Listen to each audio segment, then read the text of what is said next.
사사기 7장 1절부터 8절까지의 말씀. 네, 제가 1절 읽겠습니다. 여러분들 2절 교독하겠습니다. 여룻바알이라 하는 기드온과 그를 따르는 모든 백성이 일찍이 일어나 하룻샘 곁에 진을 쳤고 미디안의 진영은 그들의 북쪽이요 모레산 앞 골짜기에 있었더라. 여호와께서 기드온에게 이르시되 너를 따르는 백성이 너무 많은즉 내가 그들 중에 미디안 사람을 넘겨주지 아니하니 이는 이스라엘이 나를 거슬러 스스로 사람에게 내 대사를 범하였다 하노라. 이제 너는 백성의 귀에 외쳐 이르기를 누구든지 두려워 떠는 자는 길르앗산을 떠나 돌아가라 하시니 이에 돌아간 백성이 22,000명이요 남은 자가 10,000명이었더라. 기드온에게 이르시되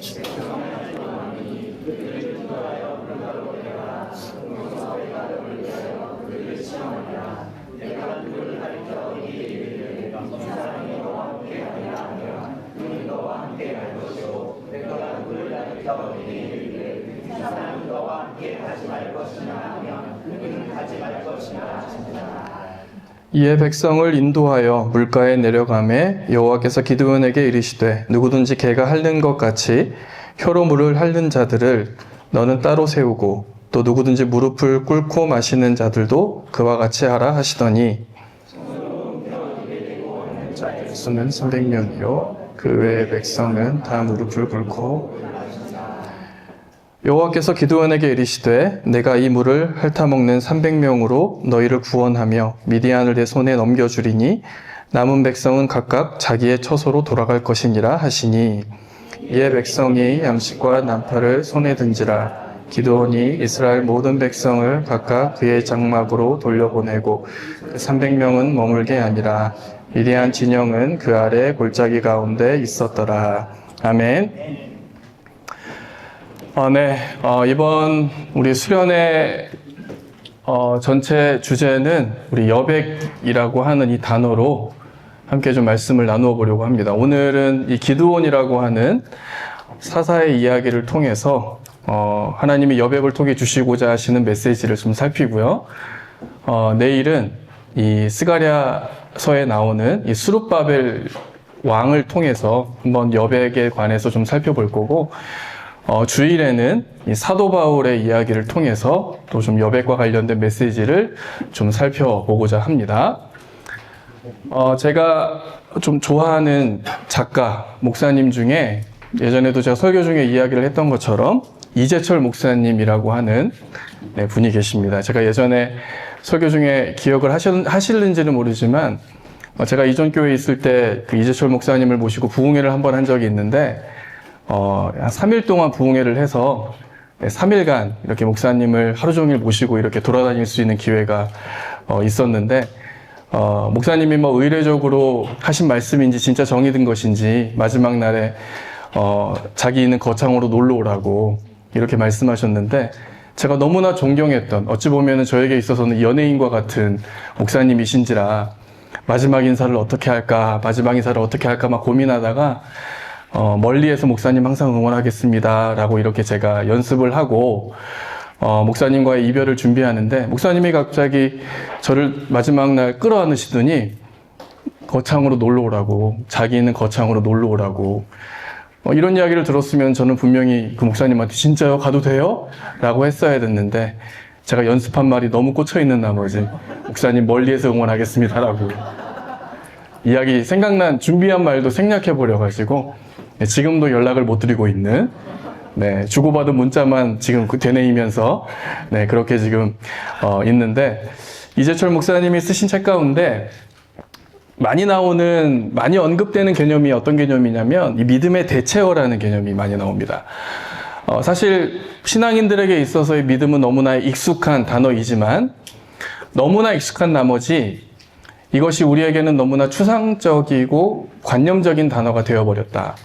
그러니까 믿음이라고 하는 어찌 보면 신앙에서 가장 중요한 단어가 추상적이고 관념적인 단어가 되어버리면 우리의 신앙은 역동성을 잃어버리고 생명력을 잃어버리고 무엇보다 우리의 신앙에 구체성이 상실이 된다라고 이야기를 해서 이 믿음이라고 하는 단어를 조금 구체적인 단어로 대체해보자.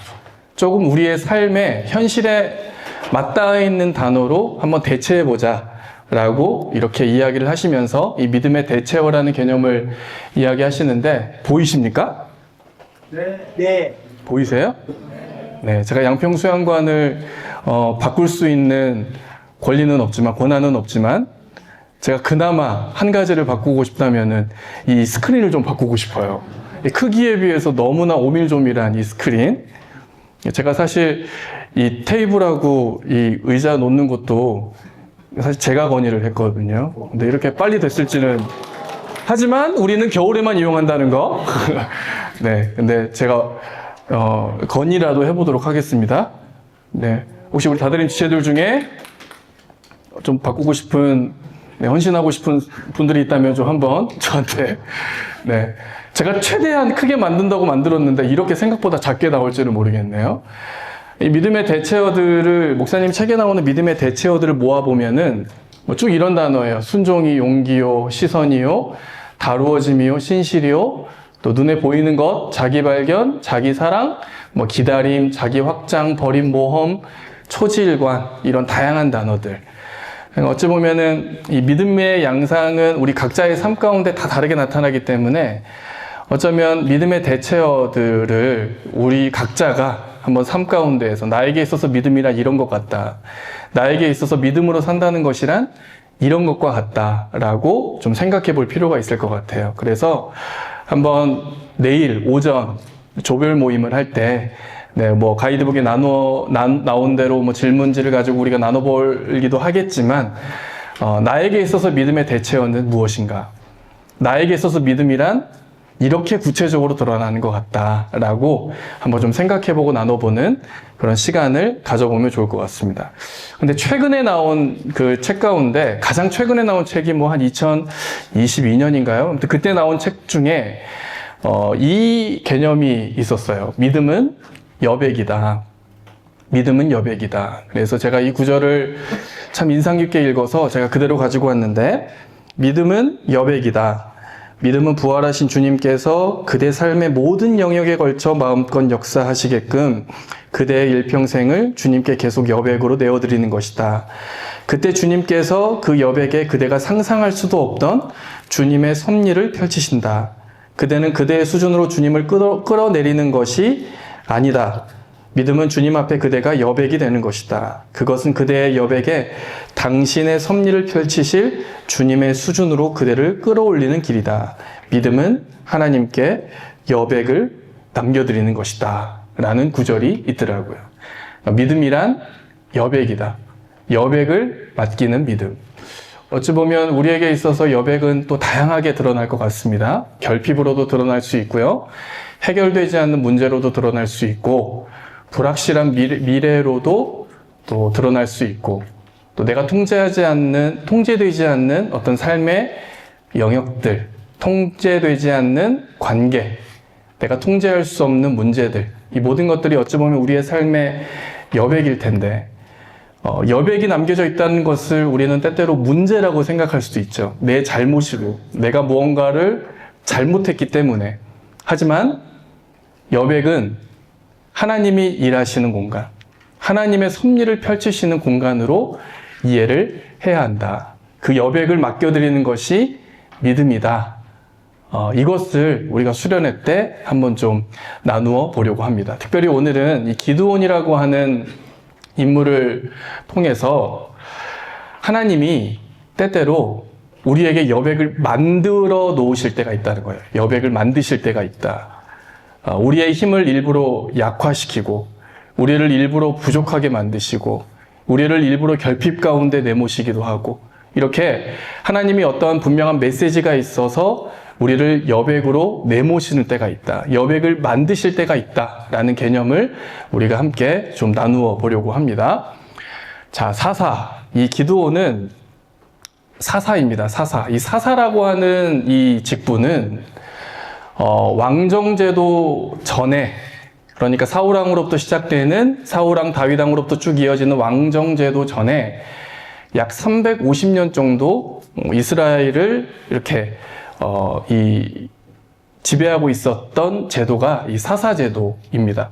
사사기의 배경이 되죠. 사사기와 사무엘상, 룻기 뭐 이런 배경이 되는 이 시대가 바로 이 사사 시대인데, 이 사사는 말 그대로 좀 임시직이에요. 이스라엘을 다스리는 직분이기는 하지만 하나님이 임시로 세운 사람들, 특별히 이스라엘이 외세로부터 침략을 당했을 때 그 이스라엘을 구원하시기 위해서 하나님이 임시로 세운 직책이 바로 이 사사라는 직책입니다. 여러분, 사사기에 사사가 몇 명 나올까요? 네? 준상 형제 설교 시간에는 그냥 조용히 해주시는 걸로. 사사기는 총 12명에서 13명으로 이야기를 합니다. 12명에서 13명. 그러니까 한 명이 약간 애매해요. 이 한 명의 사사는 이 아비멜렉이라고 굉장히 악한 사사였기 때문에 이거를 사사로 포함시켜야 될지 말아야 할지 약간 고민하고, 근데 이제 사사로 포함시키면 13명이고 그 사람을 포함 안 시키면은 12명. 그 중에 한 명이 바로 이 사사입니다. 특별히 이 기드온이라고 하는 사사는 언제 세워지게 되냐면, 이 미디안이라고 하는 민족이 이스라엘 백성을 압제하고 이스라엘 백성에게 침략하여 약탈하던 시대에 사사로 세워진 인물이 바로 이 기드온이라고 하는 인물이에요. 그 당시 기드온은 뭐 하고 있었냐면 농사 짓고 있었습니다. 농사 짓고 있는 기드온에게 찾아가서 하나님이 너 사사해. 이렇게 사사는 되게 평범한 사람들이 이렇게 세워지는 경우가 많았어요. 평범하게 일하고 있는 사람들이 세워지는 경우가 많았는데, 특별히 기드온이라고 하는 사사는 사사 중에서 유명한 사사이면서 가장 이 세워지는 계기와 스토리도 너무나 평범한, 너무나 극적인 그런 사사가 바로 기드온이라고 하는 사사입니다. 이 미디안이라고 하는 민족이 침략했을 때 세워진 사사가 바로 기드온인데, 오늘 기드온을 통해서 하나님이 여백을 어떻게 만들어 가시고 그 여백을 통해 무엇을 말씀하시는지를 함께 좀 살펴보도록 하겠습니다.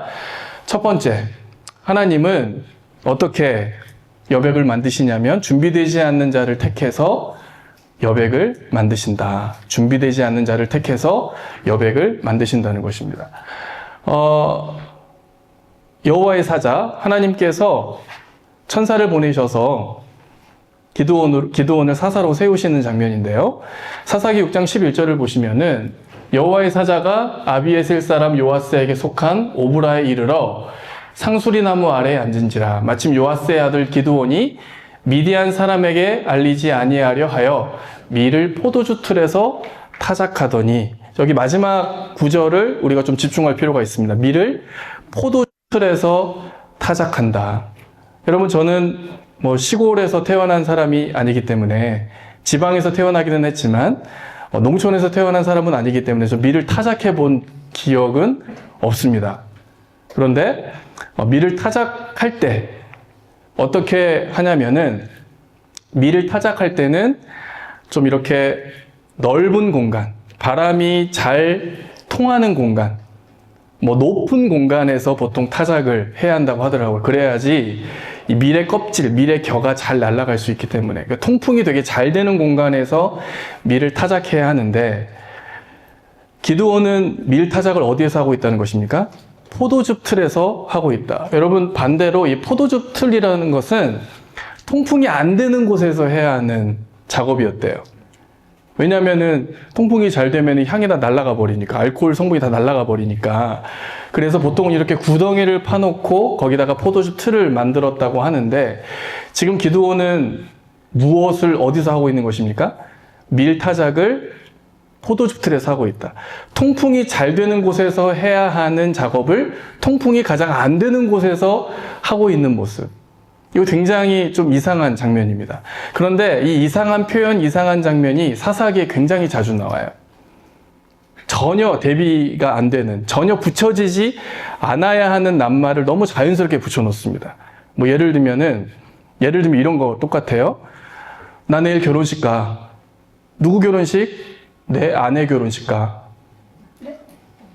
이런 표현들.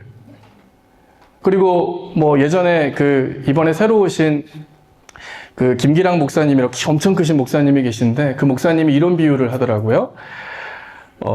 보통 이제 교육자가 처음 오면 앞에서 인사를 하는데, 여기는 제 첫 번째 아내고요. 여기는 제 두 번째 아내입니다. 뭐 이렇게 소개하는 것과 똑같다고. 그러니까 지금 이 사사기에 나오는 모든 문체들이 다 이런 문체들이에요. 통풍이 가장 잘 되는 곳에서 해야 하는 작업을 통풍이 가장 안 되는 곳에서 하고 있는, 너무도 아무렇지도 않게 그 장면을 표현하고 있고, 특별히 사사기에 나오는 구절 가운데 레위인, 그러니까 제사장 직분을 감당하고 있는 레위인들에게 첩이 있다. 이것도 아무렇지도 않게 이야기해요.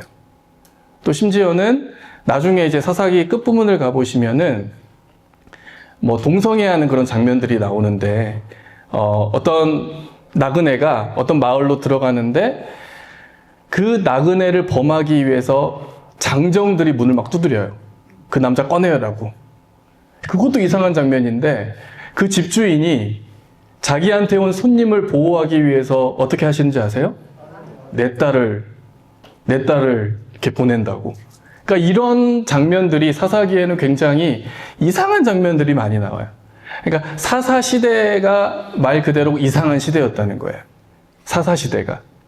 뭐가 이상한 시대였냐면은 하나님을 왕으로 모시지 않는 시대.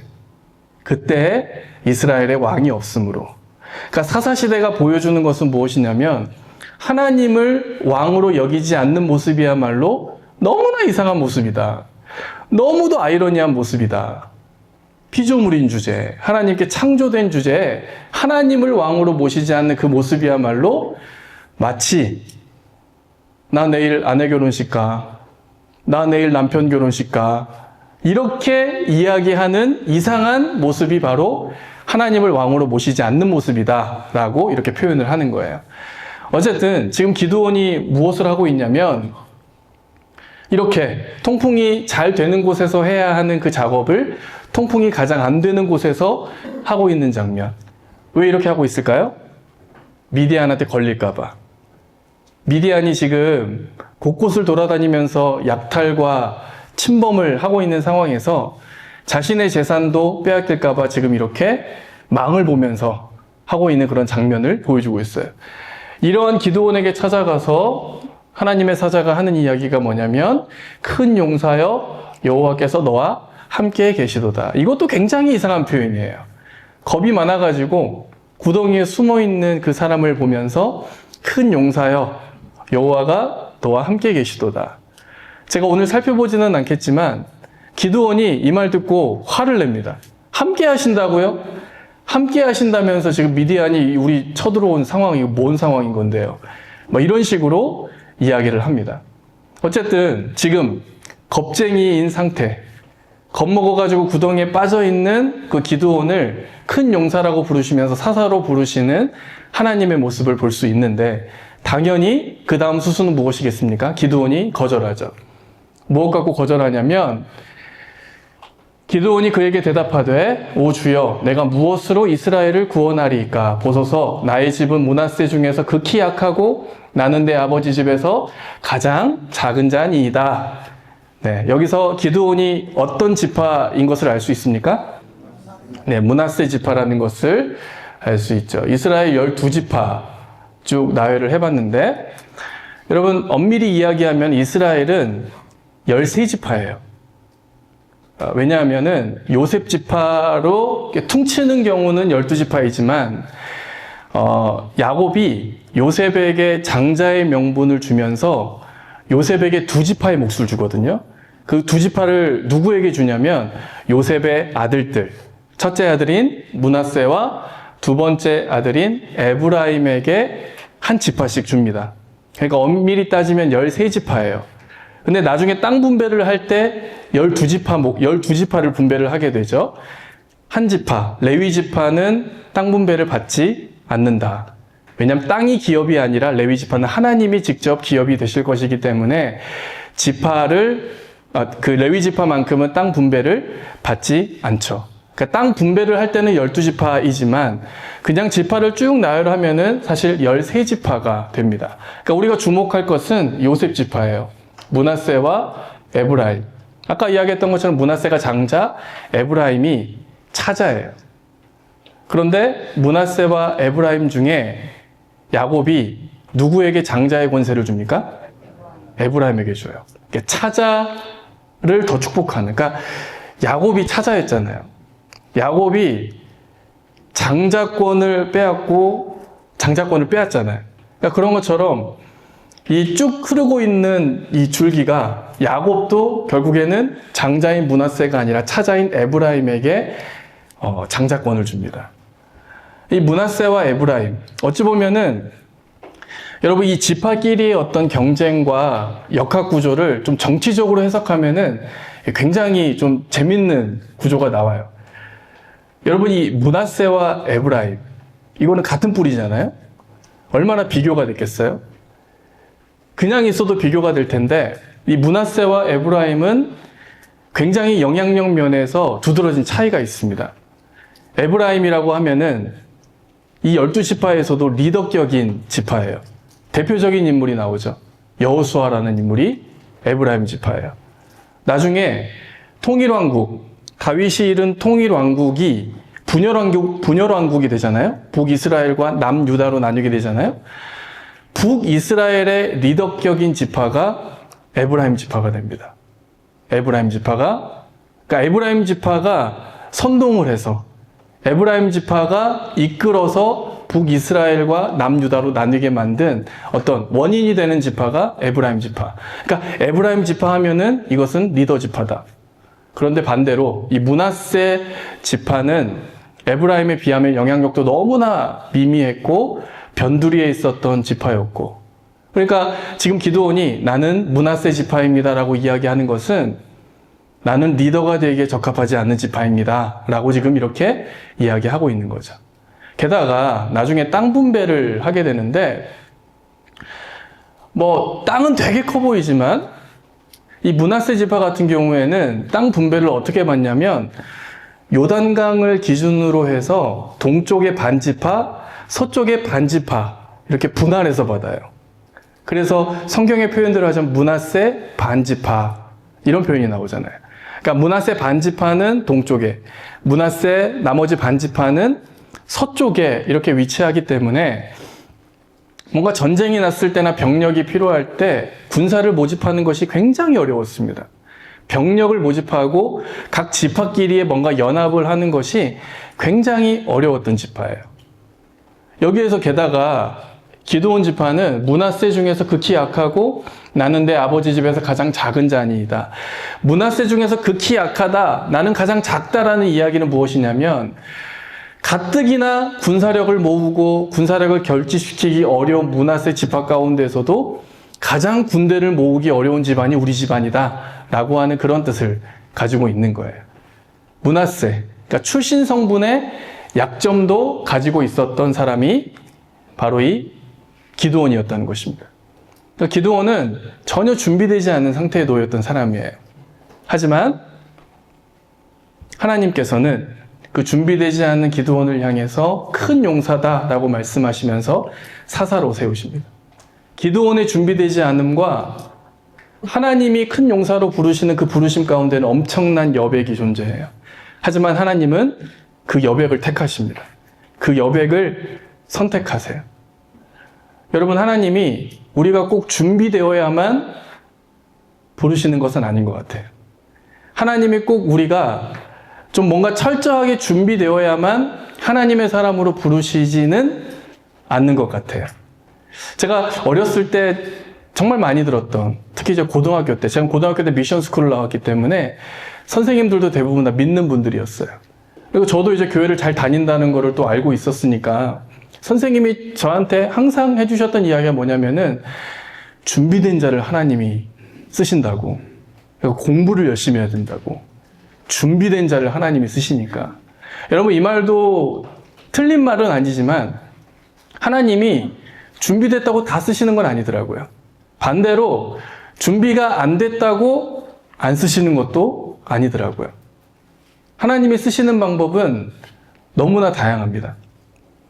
저는 때때로 하나님의 부르심, 하나님의 응답이 더디고 느릴 때도 참 힘들어요. 우리의 신앙생활이.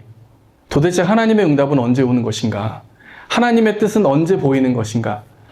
우리가 아까 불렀던 찬양 가운데 하나님의 열심이라는 찬양에서도 하나님이 애절하게 이렇게 말씀하시지 않습니까? 조금 느린 듯해도 기다려주겠니? 조금 더딘 듯해도 믿어줄 수 있겠니?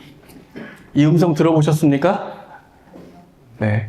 하나님이 이렇게 친절하시다면 우리는 보통 더디고 느리게만 하나님이 인도하셔야 그게 신앙생활의 어려움이라고 생각하는데, 여러분, 저는 그것보다 더 어려운 게 뭐냐면 내가 준비되지 않았는데 하나님이 부르시는 게 더 어렵더라고요.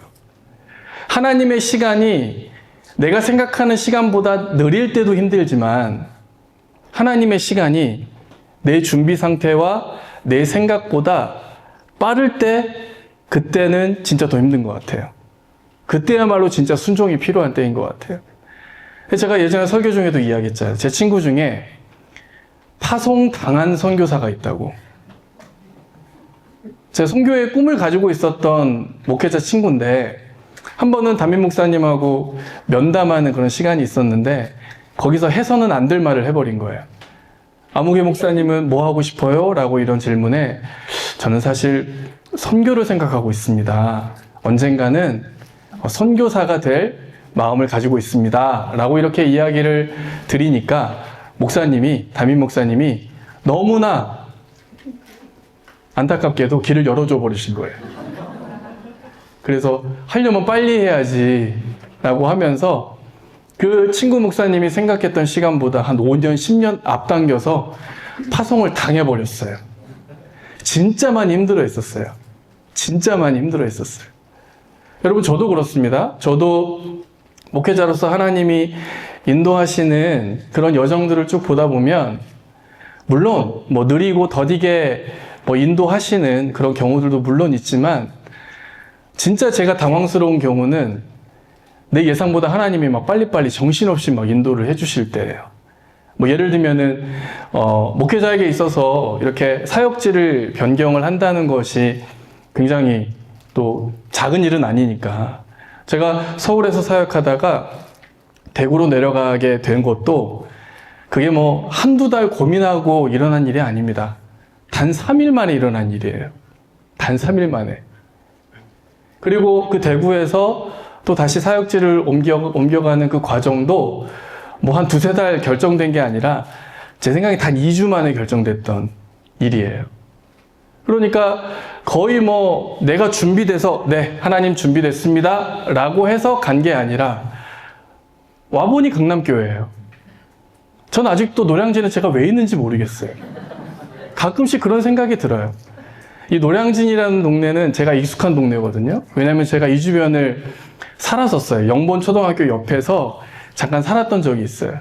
그러니까 그때도 제가 3일교회를 다니고 있었는데도 이제 한 번씩 기도하러 올 때 강남교회를 한번 이렇게 들렸다 오고 막 이랬던 적이 있는데, 제가 이곳에서 사역을 하고 있다니.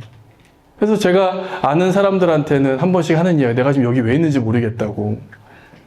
근데 하나님의 부르심이라는 게 꼭 그렇더라고요. 하나님의 인도하심이라고 하는 것은 예상하지 못하는 방향의 인도하심도 있지만 예상하지 못하는 속도의 부르심도 있습니다. 그래서 우리는 사실 방향과 속도에 다 순종을 해야 되는 거예요. 그게 우리를 가장 잘 아시는 하나님의 인도하심이라고 하는 그 믿음을 가지고, 하나님이 내가 준비되지 않을 때 부르셨을 때에도, 내가 미처 완벽하게 어떤 준비가 되거나 각오되지 않은 상태에서 부르신다고 할지라도 그게 하나님의 부르심이라면은 순종하는 모습, 그게 오늘 기드온의 부르심 가운데에서 나타나는 모습이라는 것입니다. 첫 번째, 하나님은 어떻게 여백을 만드시냐면 준비되지 않는 자를 부르심을 통해서, 준비되지 않는 상태에서 부르심을 통해서 여백을 만드신다. 그 다음에 두 번째 기드온의 모습을 통해서 말씀하시는 것은 하나님이 우상을 비워내고 여백을 만드신다라는 것입니다. 본격적으로 기드온을 전쟁에 출정시키기에 앞서서 하나님께서 기드온에게 먼저 요구하시는 것이 있습니다. 그날 밤에 여호와께서 기드온에게 이르시되 내 아버지에게 있는 수소 곧 7년 된 둘째 수소를 끌어오고 내 아버지에게 있는 바알의 제단을 헐며 그 곁에 아세라 상을 찍고 우상을 깨트리라는 것입니다. 바알과 아세라 우상을 깨트려 버리라. 여러분, 이때는 미디안의 약탈과 침략이 있을 때라 그랬죠. 그러니까 이스라엘 백성들이 다 경제적인 어려움에 허덕이고 있을 때였을 것입니다. 경제적인 어려움에 허덕이고 있었기 때문에 이스라엘 백성들은 아마도 바알과 아세라에 대한 집착이 극심했을 거예요. 이 바알과 아세라는 다산과 풍요의 신이거든요. 그러니까 다산과 풍요, 땅을 주관하는 신이라고 여겼기 때문에 경제적인 어려움 가운데 처해 있을 이스라엘 백성들은 이 바알과 아세라가 어찌 보면 그들의 삶의 보루, 그들의 삶을 지켜주는 우상이었을 것입니다. 여러분, 단순히 기드온의 집에 있었던 이 바알과 아세라 우상은 기드온 가정 개인의 것만이 아니에요. 그 마을의 것이었어요. 그 마을 공동체의 것이었어요. 그리고 기드온의 아버지는 그 마을의 우상을 관리하는 사람. 그래서 기드온의 집에 우상이 있었던 것입니다. 그러니까 얼마나 우상 숭배가 개인을 넘어서 공동체 가운데 퍼져 있는지를 보여주는 대목이에요. 성경에는 우리가 읽지는 않았지만 기드온이 몇 명을 택해서 우상을 깨트립니다. 근데 우상을 깨트릴 때 당당하게 우리가 우상 깨트리러 가자, 당당하게 나아갔을 것 같죠? 아니에요. 숨어서 나아갔어요. 마을 사람들 모르게. 조심스럽게. 그러니까 여러분들, 우상을 깨트린다는 것은 과감히 깨트리는 것도 신앙이지만 그냥 진짜 좀 아까운데 이거 깨트리면 어떻게 되지? 이렇게 주저주저 하면서 우상을 깨트리고 싸워 나가는 것도 신앙인 것 같아요. 기드온의 모습을 보면 굉장히 당당하게 깨트리는 것 같이 그림은 나와 있지만 절대로 당당하게 깨트리지 않았어요. 동네 사람들한테 걸리지 않기 위해서. 왜냐? 걸리면 목숨이 날아나니까. 어쨌든 이렇게 우상을 깨트리고 있는 장면을 볼 수가 있습니다. 여러분, 무엇이 우상입니까? 우리가 하나님 말고 우리가 더 의지하고 있는 것. 어쩌면 우리 삶 가운데 있는 여백을 하나님이 아닌 다른 것들로 채워나가려고 하는 시도. 그 모든 것들이 다 어찌 보면 우리에게 있어서는 우상이 될 것입니다. 두려움이라는 여백, 불안이라는 여백, 삶의 불확실성이라는 여백, 또 외로움과 고독이라고 하는 여백, 삶의 무료함이라는 여백, 이 모든 것들이 하나님이 아니라 다른 무엇인가로 채워가려는 시도. 이게 다 우리에게 있어서는 깨트려야 할 우상의 모습이라는 것이죠. 여러분, 출애굽기 32장을 보면 금송아지 우상 사건이 나오잖아요. 출애굽 여정 가운데 가장 큰 사건 중에 하나의 금송아지 우상 사건이 나오는데, 이스라엘 백성들이 금송아지를 언제 세우나요? 모세가 없을 때 세워요. 모세가 십계명을 받기 위해 시내산에 올라갔는데 시내산에 올라간 모세가 소식이 없는 거예요. 이스라엘 백성들은 당연히 불안해질 수밖에 없죠. 이 광야에서 우리가 이제 죽는구나. 나를 지도할, 우리를 인도할 지도자가 결국에 시내산에 갔다가 죽었구나. 나는 이 두려움 때문에 이스라엘 백성들이 요구합니다. 나를 인도할 신을 만들어내라. 그래서 금송아지를 만들죠. 여러분, 우상이라고 하는 것은 어쩌면 우리가 조급할 때, 우리가 두려울 때 내가 믿고 따르는 그것. 이것이 어찌 보면은 우리에게 우상일 수 있어요. 요즘 시대는 진짜 사람들이 주식에 미쳐 있는 것 같아요. 어딜 가나 주식 이야기. 너무나 당연한 이야기지만 돈이라고 하는 우상은 시대를 막론하고 하나님 라이벌입니다. 제 처제가 유튜버거든요. 굉장히 유명한 유튜버입니다. 처제가 이렇게 뜰 줄 몰랐어요. 근데 유튜버들이 돈을 진짜 많이 벌대요. 진짜 돈을 많이 벌더라고요. 근데 이 처제는 아직 어리기도 하고 그러다 보니까 그냥 모아둔 돈을, 번 돈을 그냥 은행에만 넣어둔 거예요. 은행에만.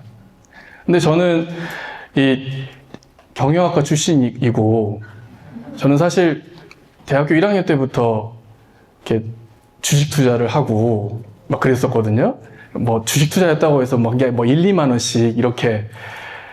그러다 보니까 이제 뭐 제가 뭐 주식 투자를 잘하는 것은 아니지만은 뭐 주식 계좌를 어떻게 만드는지, 뭐 요즘에 유행하는 뭐 ETF 이렇게 넣어라 이런 것 정도는 이야기해 줄 수 있으니까 제 처제한테 그런 것들 가르쳐 줬어요.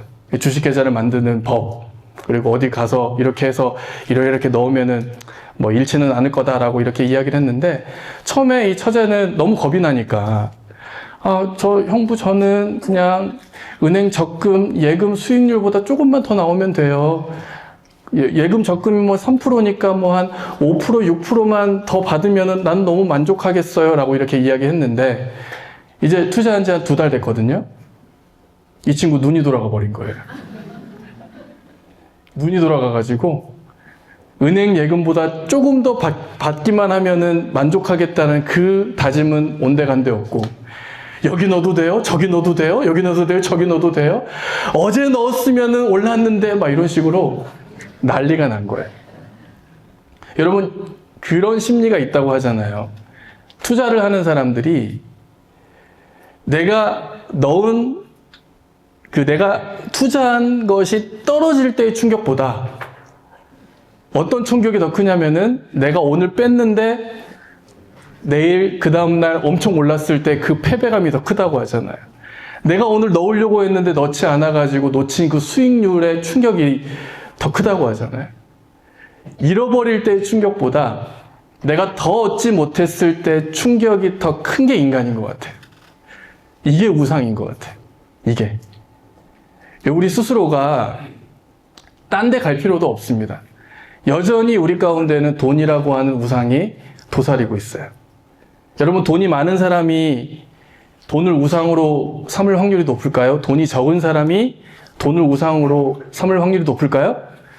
둘 다. 네, 둘 다요, 둘 다. 돈이 있으나 돈이 없으나. 여러분, 우리가 우리의 삶의 여백을 무엇으로 채우고 있는가? 우리의 삶의 무료함, 고독, 불안함을 무엇으로 채우고 있는가? 하나님이 아니라면은 우리가 깨트려야 할 우상이다. 이 우상을 깨트린 기드온에게 다른 이름이 하나 붙는데 여룻바알이라고 하는 이름이 붙습니다. 여룻바알의 뜻은 바알이 그와 더불어 다툴 것이다. 바알과 다투는 자라는 이름의 뜻이 바로 여룻바알이에요. 여러분, 우리는 우상을 채우지 말고 우상을 깨트리는 자, 우상과 싸우는 자가 되어야 합니다. 우리 각자에게 있어서 여룻바알이 되어야 합니다. 이게 바로 오늘 하나님이 우리에게 요구하시는 모습. 여백을 다른 것들로 채우지 말고 여백을 끊임없이 비워내고 하나님으로 채울 공간을 마련하라. 여러분, 우리가 비우지 않으면 하나님이 비워내실 것입니다. 비워내시기 전에 비워내려고 하는 그런 자들이 되어야겠다. 마지막 3번째, 여백을 만드시는 방법은, 이거 제일 유명한 이야기죠. 힘을 약화시켜서 여백을 만드신다. 여러분, 미디안과 이제 전쟁을 앞두고 있습니다. 미디안의 군대와 이스라엘의 군대가 이제 기드온의 군대가 대치하고 있는 상황인데, 사사기 8장에 의하면 미디안 군대의 수는 13만 5천 명입니다. 게다가 미디안 군대가 얼마나 막강한 군대인지를 이렇게 표현을 하는데, 미디안과 아말렉과 동방의 모든 사람들이 골짜기에 누웠는데 메뚜기의 많은 수와 같고 그들의 낙타의 수가 많아 해변의 모래가 많음 같은지라. 수도 많았을 뿐더러 기동력도 뛰어났다. 미디안 군대가 기동력도 뛰어났다라는 그런 이야기입니다. 이러한 군대와 지금 싸움을 앞두고 있는 기드온 군대, 그 기드온 군대를 향해 하나님이 이제 무엇이라고 명령하시죠? 여호와께서 기드온에게 이르시되 너를 따르는 백성이 너무 많다. 너무 많다. 그 상태로 너희가 만약에 싸운다면 나를 거슬려 스스로 자랑하기를 내 손이 나를 구원하였다 할까 함이니라. 너의 힘으로 얻은 승리라고 착각할까 봐 너희의 힘을 약화시켜야겠다. 너희의 수를 줄여야겠다라고 이렇게 이야기합니다. 여러분, 이 구절을 보니까 이미 하나님께서는 승리를 주신 것 같아요. 그러니까 기드온 군대를 향해 하나님이 보여주시고자 하는 것은 승리라는 결과가 아니라 그 승리의 원인을 누구에게 돌릴 것인가, 이거를 가르쳐 주시는 것 같아요. 저는 오늘 버스에서 오면서 이 본문을 다시 한번 읽고 묵상을 하는데, 여러분, 우리에게 있어서의 승리는 이미 주어져 있어요. 이미. 이 땅이 아니더라도 그리스도께서 재림하실 때 영원히 우리가 거하게 될 그 나라, 그 땅 가운데에서 우리는 이미 우리에게 승리가 주어져 있어요. 보장된 승리를 우리는 안고 살아가는 존재들이에요. 그러면 하나님이 원하시는 것은 뭘까? 그 승리라고 하는 결과가 아니라 그 결과로 나아가는 그 과정.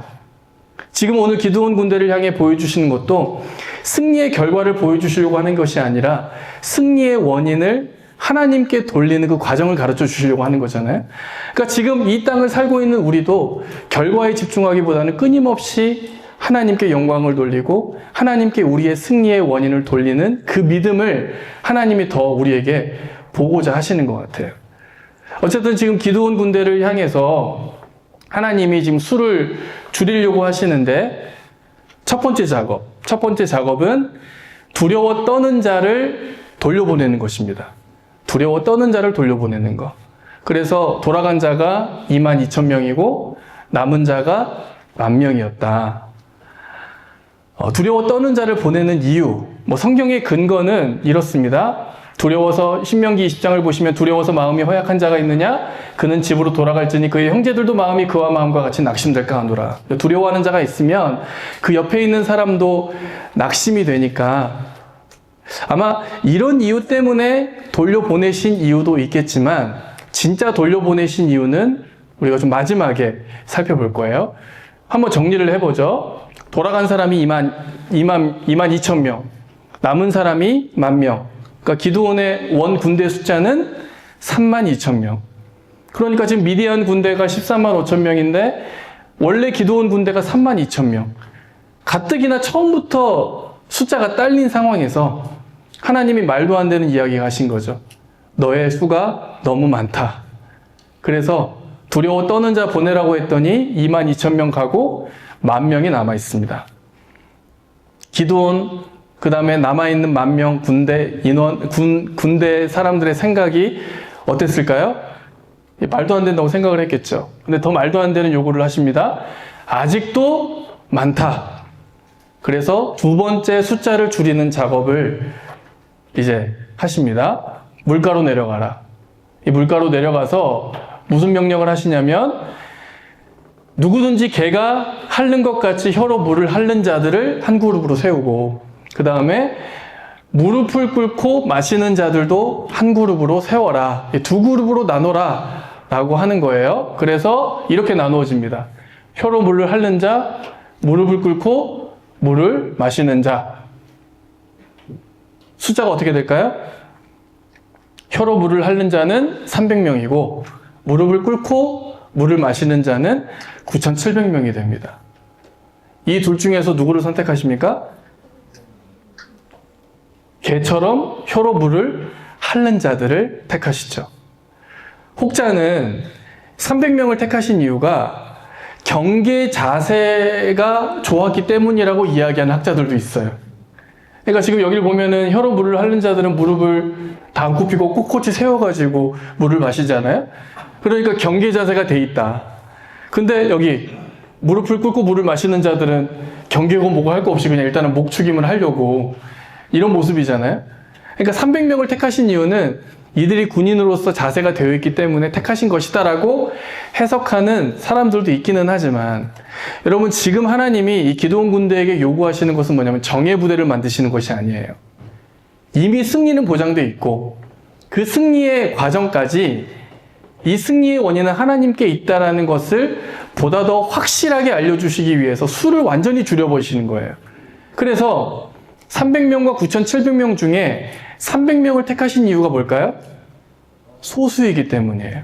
소수이기 때문에. 여러분, 그래서 이 기드온의 300용사라는 이야기는 저는 잘못된 표현이라고 생각합니다. 기드온의 300명이라고 하면 맞는 표현이지만 여러분, 이들은 용사가 아니에요.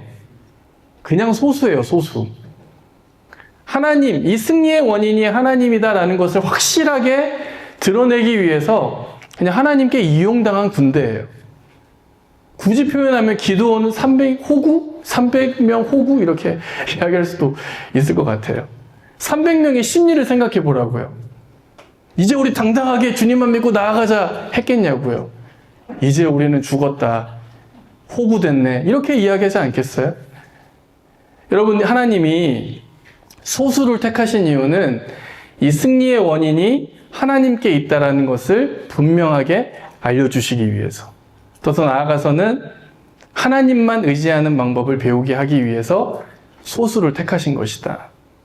여러분, 때때로 하나님이 우리의 힘을 약화시킬 때가 있죠. 아무것도 할 수 없게 막다른 길로 내모실 때가 있습니다. 하나님만 의지하는 법을 배우게 하시기 위해서. 여러분, 그래서 인간은 조금 배부르고 조금 평안하고 조금 아무 일 없을 때, 우리가 소위 이야기하는 감사 제목이라고 이야기하는 그러한 형편과 환경이 우리에게 주어졌을 때 솔직히 하나님 잘 안 찾아요. 아니, 그때도 하나님 찾을 수는 있죠. 좀 평안하고 아무 일 없을 때 하나님 찾을 수 있어요. 그러나 아무것도 없을 때, 내가 연약할 때, 내가 비참함에 빠져 있을 때, 내가 위기 가운데 있을 때 찾는 그 하나님과는 강도가 달라요. 인간은 어쩔 수 없이 좀 배가 고프고, 좀 고난이 있고, 좀 약하고, 억울한 상황이 있어야 하나님께 더 매달립니다. 여러분, 그래서 어떤 신학교 노 교수님은 이런 이야기를 하셨대요. 한국 교회의 위기는 하나님 말고 의지할 것이 너무 많은 것이 위기다. 여러분, 우리의 신앙의 위기도 어찌 보면은 하나님 말고 의지할 수 있는 것이 너무나 많은 것이 우리의 신앙의 위기일 수 있어요. 제가 좋아하는 선배 목사님들, 저와 같이 이제 부목사 사역을 했었던 선배 목사님들이 이제 대부분 다 담임 목사님이 되셨어요. 그래서 제가 이제 좀 친하고 이제 존경하는 그런 부목사님 중에 한 4분 정도가 이제 곳곳에 담임 목사님이 되어 계시는데, 이 4분의 공통점이 있습니다. 담임이 되시자마자 사모님이 암에 걸리셨어요. 재밌게도, 재밌다고 할지 모르겠지만, 이 사모님들이 이제 같이 힐링센터 가시고, 같이 항암치료 받으러 다니시고, 그러세요. 여러분, 담임 처음 되면 미치도록 힘들다고 하더라고요. 미치도록. 얼마 전에 우리 강남교회에서 부산 교회로 가신 이지훈 목사님, 거기 위임식을 다녀왔는데, 제 목사님께 여쭸어요. 목사님 몇 배 바빠요? 물어보니까 진짜 딱 10배 바쁘다고 하더라고요. 10배 바쁘다고. 눈 뜨면 설교해야 되고, 눈 뜨면 신방 가야 되고. 여러분, 그렇게 바쁠 때 다 사모님이 편찮으셨어요. 한 분은 암, 또 다른 분은 다른 부위에 암. 진짜 하나님이 너무나 못 이시더라고요. 하나님이 너무나 야속하더라고요. 그런데 돌이켜보니까 정말로 하나님을 의지해야 할 때이기 때문에, 그때가 정말로 하나님의 은혜가 아니고서는 감당할 수 없는 때이기 때문에 하나님이 그렇게 막다른 길로 내모신 것이 아닌가라고 다 고백을 하시더라고요. 여러분, 그게 쉬웠겠습니까? 하나님을 찾고 하나님을 의지하는 타들어가는 그 마음. 여러분, 그런데 하나님이 그 마음을 원하셨던 것 같아요. 타들어가는 마음으로 은혜를 구하라. 타들어가는 심정으로 하나님께 매달리라. 여러분, 우리 각자에도 힘이 약화될 때가 있고요. 아무것도 못할 때가 있고 억울하고 비참한 상황 가운데 놓여 있을 때가 있습니다. 그 여백에 우리가 처해 있을 때가 있습니다. 여러분, 그때가 어떤 때일까요? 하나님을 더 많이 찾아야 하는 때, 하나님을 의지해야 하는 때. 여러분, 여백이 있어야 안전합니다. 여백이 있어야 안전하게 계속 갈 수 있어요. 멀리 갈 수 있어요. 제가 기도회 때도 이야기했잖아요. 제가 몽골 선교를 가려고 했던 곳이 버스로 몇 시간, 그 다음에 집차로 몇 시간, 그리고 마지막 코스가 말로 들어가는, 타는 말로 들어가는 몇 시간. 그런데 그 말로 들어가는 코스가 취소가 됐다. 왜 취소가 됐냐면 말들이 목적지까지 갈 때는 안전하게 간대요. 왜냐면 길을 모르니까. 그런데 말들에게도 퇴근 본능이 있나 봐요. 그 목적지까지 갔다가 돌아올 때는 아무리 천천히 가라 그래도 빨리 간대요. 막 따가닥 이렇게 가버린대요. 선교대원들이 그러기에는 위험하겠다 해가지고 그 코스를 취소했거든요. 여러분, 우리도 그렇잖아요. 아는 길을 갈 때는 편할지 모르지만은 위험합니다. 근데 모르는 길을 갈 때는 좀 불편하지만 안전하게 갈 수 있어요. 운전면허에서 누가 제일 많이 떨어지냐면 운전면허 취소됐다가 다시 재취득할 사람들이 더 많이 떨어진대요. 왜냐면 아니까. 아는 대로 해서는 안 된다는 거예요. 모르는 길이 어쩌면 우리에게는 답답하지만 안전한 길이 될 수 있습니다. 왜냐하면 하나님이 함께 하시는 길이기 때문에 우리가 하나님을 타들어가는 마음으로 의지할 수밖에 없는 길이기 때문입니다. 오늘 말씀의 결론을 맺겠습니다. 준비되지 않는 자를 택해서 여백을 만드신다. 나의 준비됨이 아니라 하나님의 도우심을 신뢰하자. 그리고 우상을 비워내고 여백을 만드신다. 두려움과 불안이라는 여백을 나의 방식으로 채우지 말자. 그리고 힘을 약화시켜 여백을 만드신다. 여백을 통해 하나님만 의지하는 법을 만드신다. 이 시간 오늘 한 40여 분 정도 우리가 함께 기도하는 그런 시간을 가질 텐데 정말 다른 거 생각하지 말고 하나님만 의지하고 하나님의 은혜만 우리의 삶의 가운데 채워지기를 간절히 바라는 마음으로 우리가 함께 찬양하고 기도했으면 좋겠습니다. 이 시간 다 함께